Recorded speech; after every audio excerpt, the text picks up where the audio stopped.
Welcome to SK study point Siliguri. इस video में हम लोग क्लास 9 वेस्ट बंगाल बोर्ड का स्टैटिस्टिक्स को देख रहे हैं और समझने की कोशिश कर रहे हैं। अगर अभी तक आप इसकी स्टडी पॉइंट सिलीगुड़ी को सब्सक्राइब नहीं किए हैं तो तुरंत सब्सक्राइब कर दीजिए, लाइक और शेयर जरूर कीजिएगा ताकि आपके दूसरे दोस्त जो क्लास 9 में पढ़ते हों उन्हें स्टैट्स के बारे में बहुत ही साधारण शब्दों में समझ में आ जाए, क्योंकि बेसिक समझने के बगैर आप किसी क्वेश्चंस को जब करेंगे तो समझ में नहीं आएगा। तो चलिए शुरू करते हैं। सबसे पहले स्टैट्स को समझिए। सांख्यिकी एक शाखा है जो डाटा के संग्रह, विश्लेषण, व्याख्या, संगठन और प्रस्तुति का अध्ययन करती है। गणितीय रूप से आंकड़ों को समीकरणों के सेट के रूप में परिभाषित किया जाता है जिनका उपयोग चीजों का विश्लेषण करने हेतु होता है। ठीक है, तो ये है स्टेट्स। अगर आप रियल लाइफ में सोचेंगे तो कैसे करके स्टेट्स को ले सकते हैं या समझ सकते हैं, उसको मैं थोड़ा सा चर्चा कर देता हूं। आप सबसे पहले सोचिए, हिलकट रोड सिलीगुड़ी, इस रोड पर कब ट्रैफिक सबसे ज़्यादा रहती है?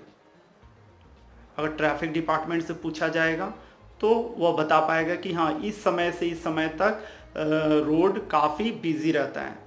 ठीक है, तो उनके पास एक आंकड़ा तैयार हो जाता है कि भाई इस समय रोड काफ़ी भीड़ रहती है या फिर चहल पहल काफ़ी ज़्यादा रहती है, और फिर वही टाइम के अनुसार उनको पता रहता है कि इस समय भीड़ कम रहती है, इस समय ट्रैफिक का रश रहता है, तो उस समय उनको काफ़ी ध्यान देना पड़ता है।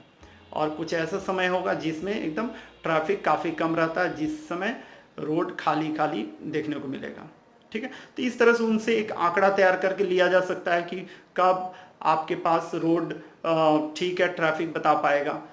ठीक है, ट्रैफिक सिग्नलिंग करने में या फिर ये सब देख रेख करने में सुविधा होती है। तो यह है एग्जाम्पल आंकड़ों का, डाटा का। ठीक है, डाटा आप जानते होंगे, डाटा क्या है हम लोग नेक्स्ट चर्चा करेंगे। उसके पहले थोड़ा रियल लाइफ में हम लोग स्टैट्स का क्या यूज़ है उसको समझ लेते हैं। फिर आप देखिए दूसरा एग्जाम्पल, शूज़ को ले लीजिए।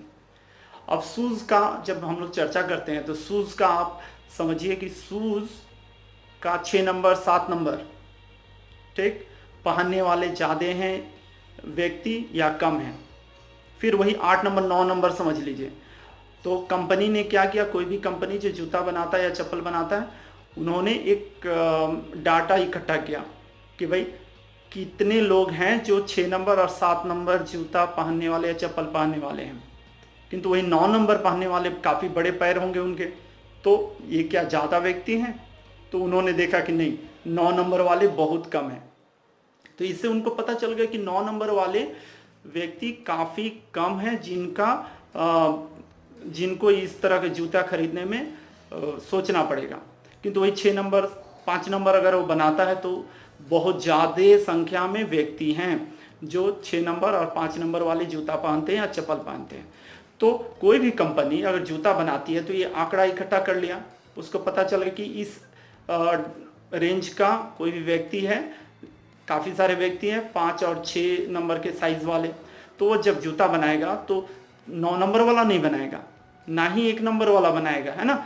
तो उसका एक टारगेट ग्रुप रहेगा कि भाई मैं 5 और 6 वाले ग्रुप को ही टारगेट करूँगा। 1 नंबर 2 नंबर छोटे बच्चों के लिए आ गया तो वो तो कॉमन हो ही जाएगा, किंतु 9 नंबर नहीं बनाएगा। तो इस तरह का जो डाटा इकट्ठा हो रहा है यही कहलाता है स्टैट्स। तो इसको हम लोग शॉर्टकट में स्टैट्स बोलते हैं, या हिंदी में सांख्यिकी बोलते हैं, इंग्लिश में पूरा में अगर बोलना है तो स्टैटिस्टिक्स बोलते हैं। ठीक है, तो ये चीज़ आप समझ लीजिए। और उदाहरण अगर देना चाहेंगे आप तो और भी उदाहरण है। जैसे आप नंबर पा लिए, आपका टेस्ट हुआ, आपको नंबर मिल गया, 50 में इतना नंबर मिला, दूसरे के इतना नंबर मिला, इस तरह से। तो कितना एवरेज है, तो सभी बच्चों का नंबर को जोड़कर डिवाइड कर दिए तो उतने नंबर से एवरेज मिल गया, औसत मिल गया। तो इस तरह से आप अपना 7 विषय का कितना नंबर मिला सबका जोड़कर फिर जब डिवाइड करेंगे 7 से तो आपका एवरेज नंबर का कितना हो गया पता चल गया। या फिर आप ये भी इस तरह का भी ये सब जो डाटा इकट्ठा कर रहे हैं, इसी तरह से फिर आप समझ लीजिए इसमें कितने स्टूडेंट्स हैं जो हेल्थ सर्विसेज के साथ में इंगेज्ड हैं, कितने हैं जो टीचिंग में इंगेज्ड हैं, कितने हैं इस एज ग्रुप का, इतना से इतना उम्र का बच्चा जो जियो का मोबाइल यूज़ कर रहा है, कितने हैं जो एयरटेल का यूज़ कर रहा है, या फिर किस समय डाटा का कंजम्पशन सबसे ज़्यादा होता है, किस समय नेट का यूज सबसे ज़्यादा हो रहा है, किस समय कम होता है। तो ये सब जो इकट्ठा किया जा रहा है इंफॉर्मेशन, ठीक है, चाहे नंबर के रूप में हो, शब्द के रूप में हो, या फिर किसी भी इंफॉर्मेशन के रूप में हो, ये सब कहलाते हैं डाटा। ठीक है, इंफॉर्मेशन, कलेक्शन ऑफ इंफॉर्मेशन जो होगा ये कहलाएगा डाटा। और इन्हीं सब को लेकर जब हम लोग कुछ इंटरप्ट करते हैं, इन्फेरेंस लाते हैं, कंक्लूजन लाते हैं, तो ये सब एक टेबल के रूप में या फिर एक इंफॉर्मेशन के रूप में तैयार होता है। तो ये पूरे इन सब का स्टडीज़ हम लोग स्टैट्स में करते हैं।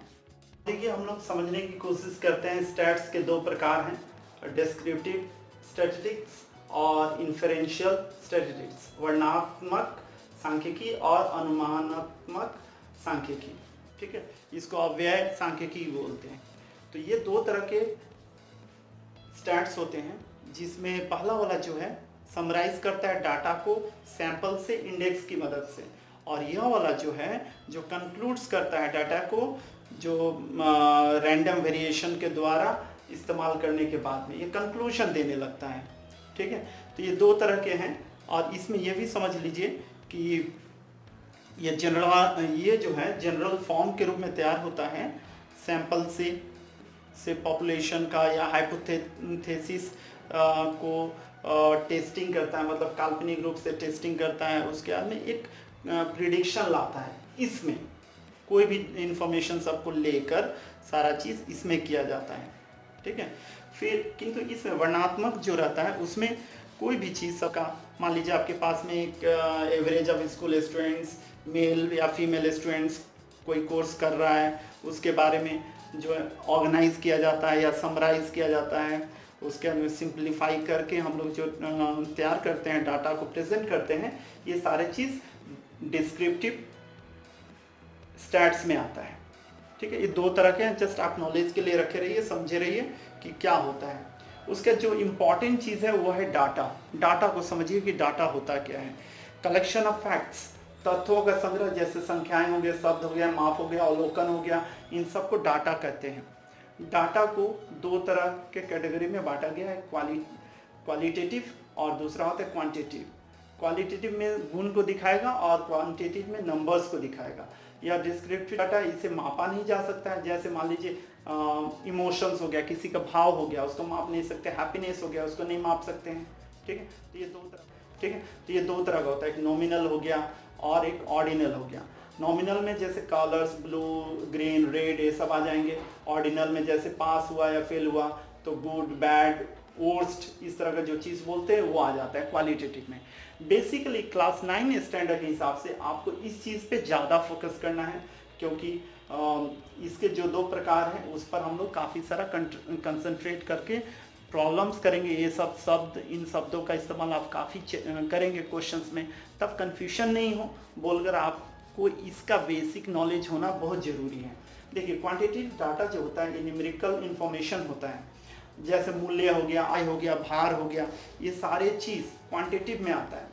ठीक है, आपके पास कोई टेबल दिया है, कोई इन्फॉर्मेशन दे दिया गया है, तो मूल्य, आय, भार जो दे रहा है किसी का, तो ये सब क्वांटिटेटिव को दिखाएगा। ठीक है, तो क्वांटिटेटिव में आप ये भी बोल सकते हैं, उदाहरण ले लीजिए, एक ऑक्टोपस के पास 4 लेग है, या ऑक्टोपस एक 8 लेग वाला क्रिएचर है बोलते हैं। ठीक है, 8 लेग वाला, 8 पैर होते हैं, ये जो है क्वांटिटी को दिखा रहा है। ठीक है, इस तरह से आप बोल सकते हैं। तो क्वांटिटेटिव दो तरह के होते हैं, डिस्क्रिप्टिव डाटा जिसको विच्छिन्न डाटा बोलते हैं, और दूसरा होता है कंटिन्यूअस डाटा जिसको अविच्छिन्न डाटा बोलते हैं। डिस्क्रीट डाटा जो होता है वो निश्चित मूल्य होता है उसमें। ठीक है, जो भी चीज़ है इनका पर्टिकुलर फिक्स्ड वैल्यू होता है, इन्हें गिना जा सकता है, नंबर ऑफ आइटम्स को गिन कर हम लोग बता सकते हैं। किंतु कंटिन्यूअस जो होता है यह निश्चित नहीं होता है, पर डाटा की एक सीमा होती है कि इतना से इतना के बीच में इन्हें मापा जा सकता है, जैसे भार हो गया, लंबाई हो गया, ये सारी चीज़। तो यहाँ तक आप समझ गए कि डाटा क्या होता है, डाटा के टाइप्स क्या होते हैं, और डिस्क्रीट और कंटिन्यूअस डाटा के बारे में आप समझ गए।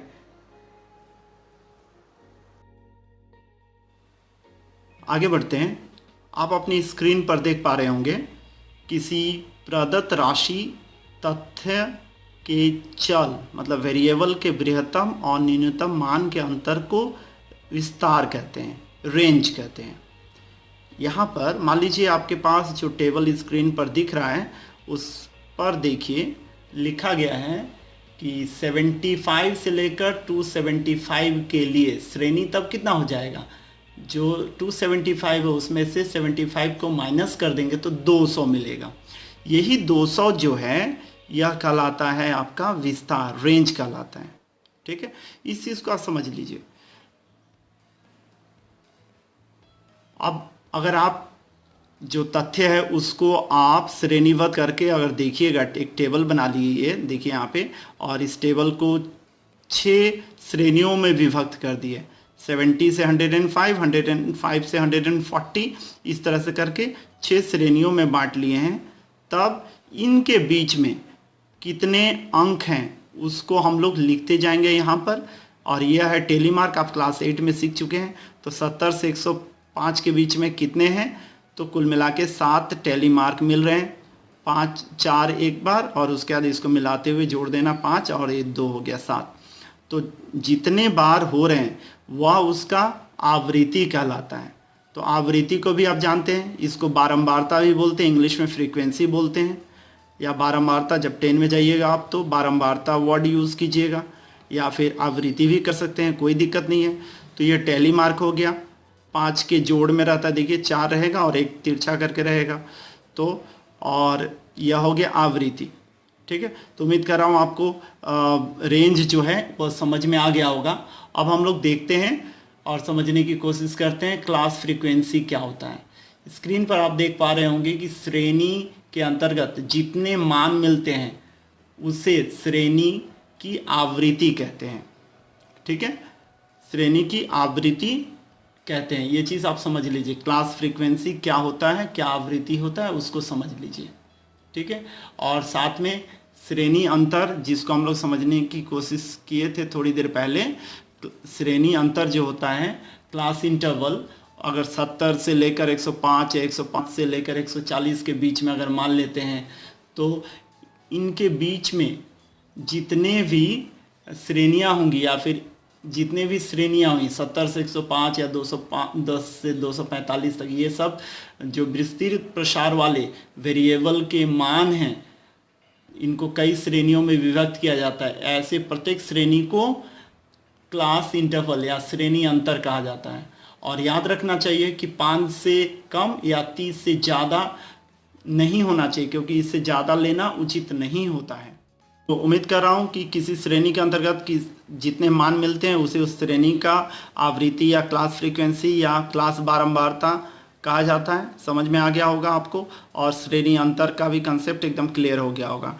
टेली मार्क क्या है, किस तरह से हम लोग 4 लकीर टान के फिर 5वां के लिए 1 लकीर टानते हैं, और जितने बार टेली मार्क है, जितनी लकीर हैं उनको गिनकर हम लोग जो संख्या लिखते हैं, इस साइड में जो आप स्क्रीन पर पॉइंटर के जरिए देख रहे हैं, यह कहलाता है आवृत्ति। यह कितना बार है, 1 2 3 4 5 6 7, तो यह 7 हो गया इसकी आवृत्ति। उसी तरह से 105 से लेकर 104 के 40 के बीच में कितने हैं टेली मार्क, उसको देखकर हम लोग बोल सकते हैं कि यह कितना है, जो 13 है, यह इसकी आवृत्ति होगी। आप ऊपर वाला जो डाटा दिया हुआ है उसको देखकर समझिए कि ऊपर वाला जो डाटा है इसकी मदद से गांव के 50 परिवारों के भोजन के लिए दैनिक खर्च जो है, इसी को लेकर हम लोग टेबल 1 बनाए थे। टेबल 1 में देखिए 75 कितना बार है, 4 बार है, 90 कितने बार है, 3 बार है। यह जो है आपके पास ये जो लकीर है, यही ऊपर वाला दिया गया डाटा से ही हम लोग नोट करके लिखते हैं। यह क्लास 8 में आप समझ चुके हैं कि इस तरह से टेली मार्क का यूज़ करते हुए हम लोग तैयार करते हैं कि 75 कितना बार है, जितना बार है वही उसकी आवृत्ति कहलाती है। ये सारी चीज़ें आपके दिमाग में बैठा हुआ होना चाहिए। क्लास लिमिट, श्रेणी सीमा, तो किसी श्रेणी के चल के वेरिएबल के किनारों के दोनों मानों को श्रेणी सीमा कहा जाता है, और किसी निर्दिष्ट श्रेणी के श्रेणी सीमा के न्यूनतम मान को, जो सबसे नीचे है उसको निम्न सीमा, और जो सबसे ऊपर है अधिकतम मान है उसको अपर क्लास लिमिट या ऊर्ध्व सीमा कहा जाता है। अगर आप टेबल 2 को याद कर पा रहे हैं तो वहाँ पर आप देखिए आपके पास था 105 से लेकर 140 या फिर 70 से लेकर 105, या 140 से 175।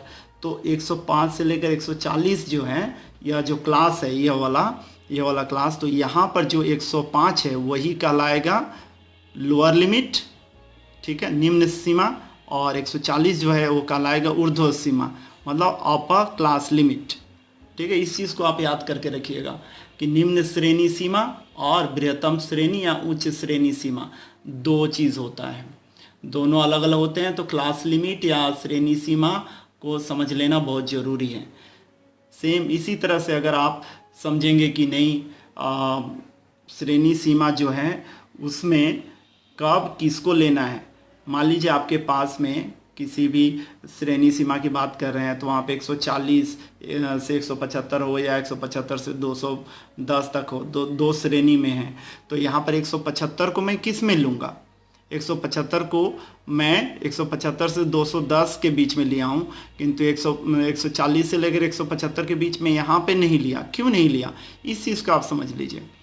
जब मेरे पास क्लास लिमिट 140 से 175 है, फिर 175 से 210 है, इस तरह के क्रम में अगर है तो जो 175 होगा वो अपर लिमिट वाले में नहीं जाएगा। 175 जो होगा वो दूसरे वाले, उसके बाद वाले में जाएगा, जिसमें लोअर लिमिट उसका 175 है, उसको लेना है।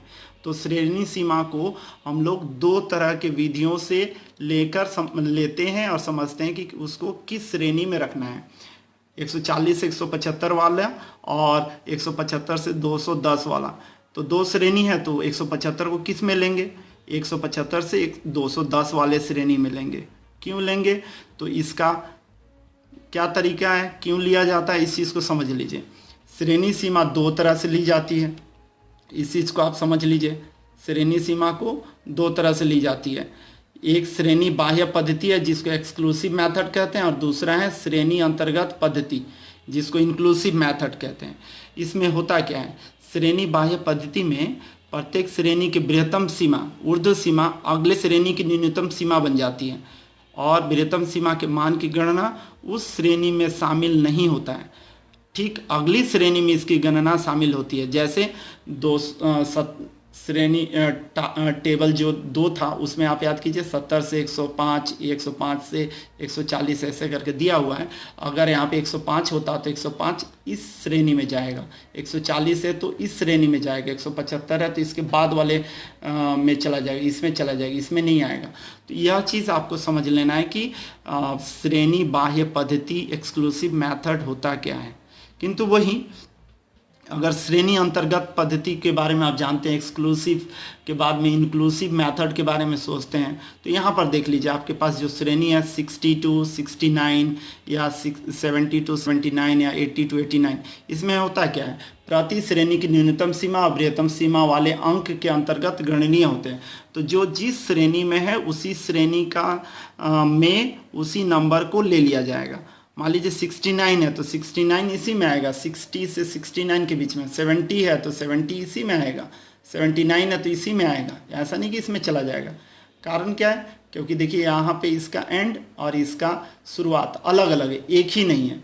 तो इस चीज़ को आप समझ लीजिएगा, क्योंकि इसमें कुछ चीज़ होता है जिसको आपको समझना है कि 60, 69 या 70, 79 क्यों इसमें नहीं आता है। आप स्क्रीन पर भी देख पा रहे होंगे, बोर्ड पर लिखा हुआ सारी चीज़ को आप समझिएगा, और कुछ भी कन्फ्यूजन हो तो कमेंट सेक्शन में जाके लिखिएगा, तो मुझे समझ में आ जाएगा कि आपको दिक्कत कहाँ पे हो रही है। उम्मीद कर रहा हूँ आपको इसके स्टडी पॉइंट सिलीगुड़ी का यह वीडियो अच्छा लग रहा होगा, और कोई दिक्कत, कुछ समझने में दिक्कत हो रही है तो आप ज़रूर कमेंट सेक्शन में जाके कमेंट कीजिएगा। इससे हम लोगों को काफ़ी मोटिवेशन मिलती है, और आपके सपोर्ट से ही हम लोग और बेहतर से बेहतर वीडियो बना सकते हैं। इंक्लूसिव और एक्सक्लूसिव का एक उदाहरण भी दिख रहा होगा, जहाँ पर देख लीजिए, यहाँ पर 1000 से 1100 125 वर्कर, यहाँ पे 1100 से 1200 तक 150 वर्कर्स, इस तरह से टोटल 1000 ही है। किंतु वहीं देख लीजिए इन लोगों का वेजेस, देखिए इन लोगों का जो वेतन है 1000 से 1099 के बीच में कितने, 125 है। तो इस तरह से ये टोटल जाकर यहाँ पे वही आएगा टोटल।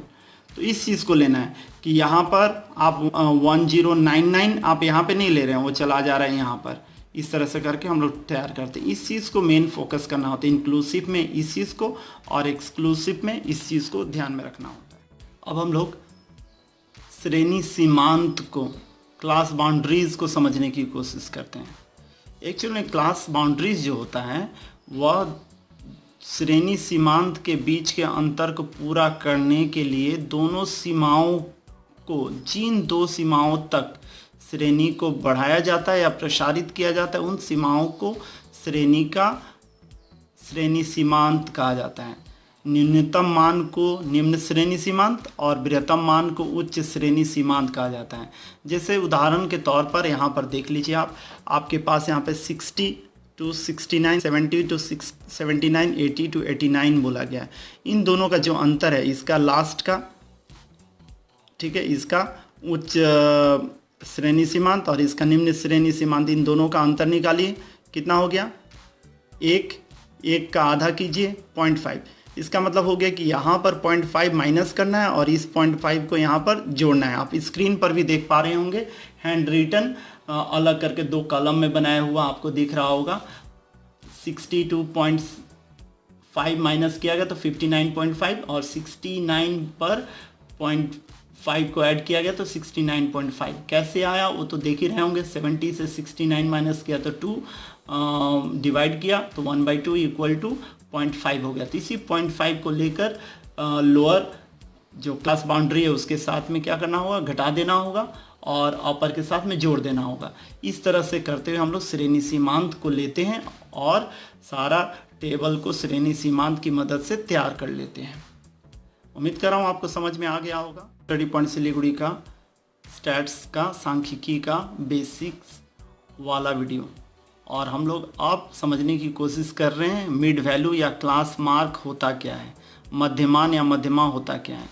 किसी भी श्रेणी की जो मध्यमा होती है वह 2 श्रेणियों के सीमांत के बीच में होती है और इसीलिए क्या किया जाता है? बृहत्तम श्रेणी सीमा और न्यूनतम श्रेणी सीमा दोनों को जोड़ दिया जाता है और 2 से भाग दिया जाता है, तो वही उसकी मध्यमा होगी। या फिर उच्चतम श्रेणी सीमांत और न्यूनतम श्रेणी सीमांत को जोड़कर 2 से भाग दीजिए तो आपके पास में श्रेणी सीमांत निकल जाएगा। उदाहरण के तौर पर आप देखिए ध्यान से, यहाँ पर ये श्रेणी 60 से लेकर 69 है, तो यहाँ पर देखिए 60 + 69/2 किए कितना आएगा? आप स्क्रीन पर भी देख पा रहे होंगे कितना आता है, 129/2 मतलब 64.5 हो गया। या 59.5 + 69.5/2 तो ये भी 129/2 होगा, 64.5। तो इसका मतलब श्रेणी सीमांत को लेकर भी आप कर सकते हैं, मध्यमा निकाल सकते हैं, और श्रेणी सीमा को भी लेकर आप कैलकुलेशंस कर सकते हैं। मतलब क्लास लिमिट को भी लेकर और क्लास बाउंड्री को भी लेकर श्रेणी सीमा का जो मध्यमा है उसको निकाल सकते हैं। ठीक है, उम्मीद कर रहा हूँ समझ में आ गया होगा।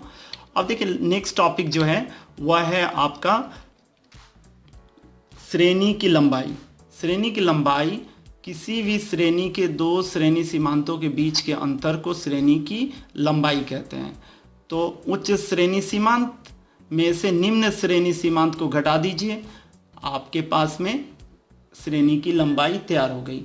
जैसे 60 से 69 के लिए क्या करेंगे? 69.5 माइनस 59.5 10 हो गया। इसमें सीमा नहीं लेना है, इस चीज़ को याद रखिएगा। जब श्रेणी की लंबाई लेते हैं तो सीमांत को ही लेना होता है, सीमा को नहीं। हाँ, श्रेणी सीमांत और श्रेणी सीमा कब बराबर हो जाएगा? जब दोनों का सेम देखिएगा, 60 to 70 फिर 71 to 80 इस तरह का अगर है तो आप ले सकते हैं, वहाँ पर आपको अलग नहीं करना पड़ेगा।